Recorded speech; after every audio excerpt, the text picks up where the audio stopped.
morning, folks. Once again, we're out on a BMW. So as you might have guessed, we're going for a bit of a run. I was going to take the Himalayan out, but I decided to take the BM, even though I did polish it yesterday. Nice coat of turtle wax. And it's probably going to rain today, but hey ho, there we go. Yeah, I'm off to Llandovery, Owl's Nest in Llandovery. Pop down and see my mate Ian, say hello. Hoping the rain eases up, holds off as it were. If not, we'll get wet. Never mind. Here's what it is. Here I am back. It's not so much a wind, but more of a question.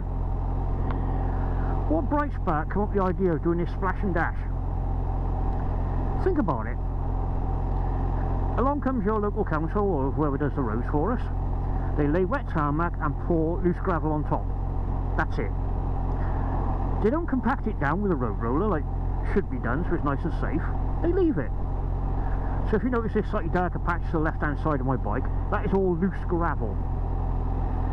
Now anybody who rides a motorbike or a bicycle will know that loose gravel and motorcycles and bicycles don't mix. It can be extremely dangerous, possibly even lethal. So how much more does it cost to run a roller over this road in time and money? Or is it a case of money's more important than safety? But basically what you're doing by doing this splash and dash is putting the life of any motorcyclist or any cyclist at risk. Not so bad in a car because you've got the weight of a car to keep you on the road and 4 big fat tyres. We haven't. We've got narrow tyres and not a lot of weight. Well, apart from me personally. But as you're riding along, I can feel the bike moving around underneath me as it goes over the loose gravel and stuff. If I was an inexperienced rider or nervous, I'd be absolutely terrified. I would be grabbing these handlebars so tight, my knuckles would be white, my hands would be shaking. I'd be absolutely petrified. So I wipe the lens, get the raindrops off. And this is classed as acceptable. So it's acceptable to put the lives of some road users at risk, who happen to be the most vulnerable road users on the road, for the sake of saving a few quid. Is that what we're saying here? Just a question, something to contemplate. The other part of the question is, why is this always done in the summer? I've noticed this, 90% of road resurfacing is done during the summer. Well, it's the roads that are frequented mostly by tourists and motorcyclists. It's always the summertime that they do the resurfacing. Now, is that because you get more traffic to compact the gravel back down instead of using a road roller? Or is it a case of doing it when it's going to cause the most inconvenience? I do wonder. Like I say, just a couple of questions, something to ponder. And it's wonderfully wet weather. Toodles. Hey folks, back again. Just thought I'd point out that I've made 2 schoolboy errors. I made 2 mistakes this morning, and I'm happy to admit when I made mistakes, so hopefully the less experienced will learn from it. Right, mistake number 1, schoolboy error number 1. I liquid turtle waxed and polished my bike yesterday. That's not a mistake. However, taking it out in the rain is a mistake. Ta-da! So all my hard work is getting ruined by the wet weather. Although the bike will be nice and easy to clean when I do get home, because most of them will just wash off. That's assuming, of course, it stops raining when I get home. Hey ho! Now, schoolboy error number 2, or mistake number 2, which I did consider, more than I considered taking the bike out in the rain. So I was thinking of taking the brine out. I thought, nah, I'll take the BM. Yeah, schoolboy error number 2, gloves. Yeah? Leather gloves. Summer gloves. The clue is in the name. excuse me, they are vented, they have no liner. The idea being to allow fresh air to run through your fingers, keep your hands cool in hot weather. Excuse me, just wiping the camera. But also to protect your hands in the event of anything going wrong. Good plan. Not so good when it's raining, because your fingers get wet, i.e. this one, because this is the one I used to wipe the visor. Why is this such a schoolboy error? Well, sat in my drawer at home, I have a pair of Risha waterproof racing gloves, as they call them, which by definition of the name, again the clue is in the name, are waterproof. Same sort of glove as this, you know, long cuffs, but it goes up my sleeve. They are leather, they are very protective in case of an accident, and they are not lined. Well, they've got a very thin liner in there, so they're absolutely useless in winter, you'd freeze to death. But in the warmer weather, they're ideal, like when it's warm and wet. Do you see the pattern here? Warm, wet weather today. Ideal day to wear Risha waterproof racing gloves.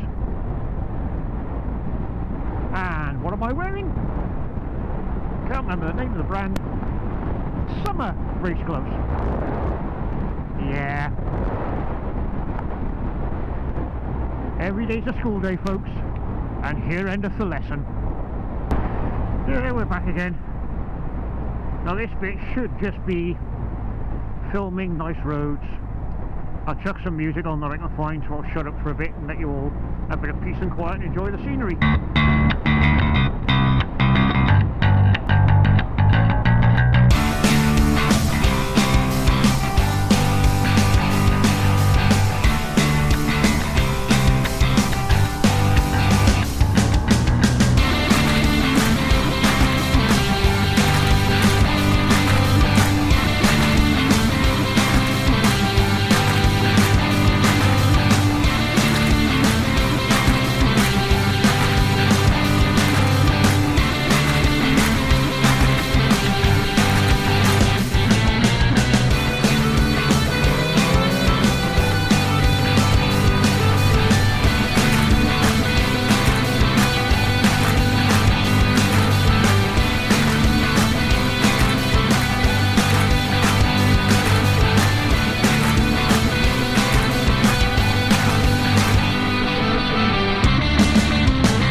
And we're about to arrive in the Owl's Nest.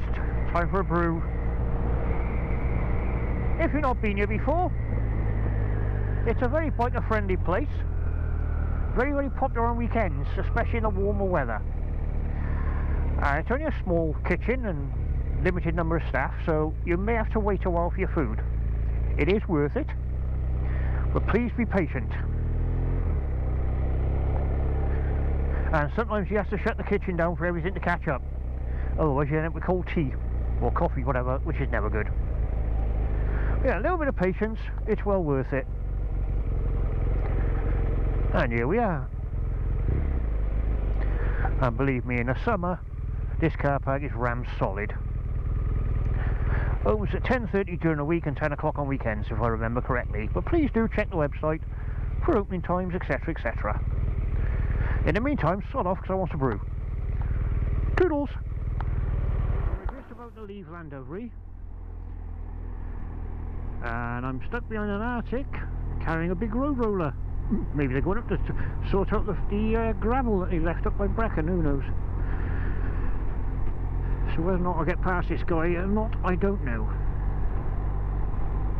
Yes, we damn well will.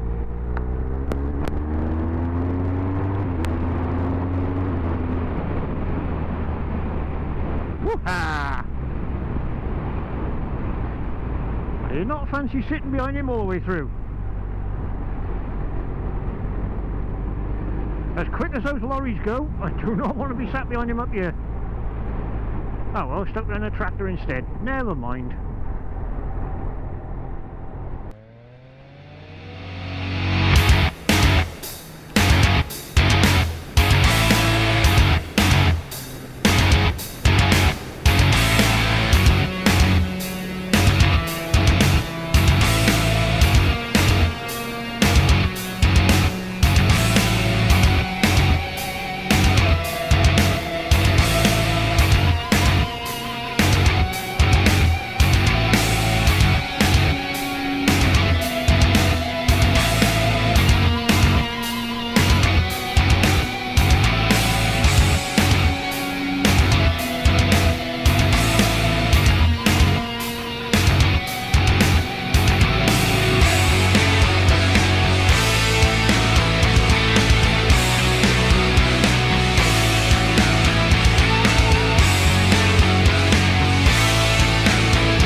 Once again folks, I gotta say thank you so much for watching.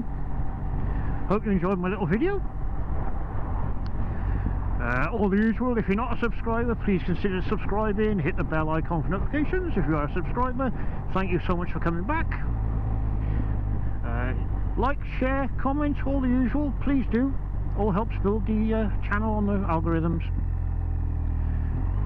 YouTube love their algorithms.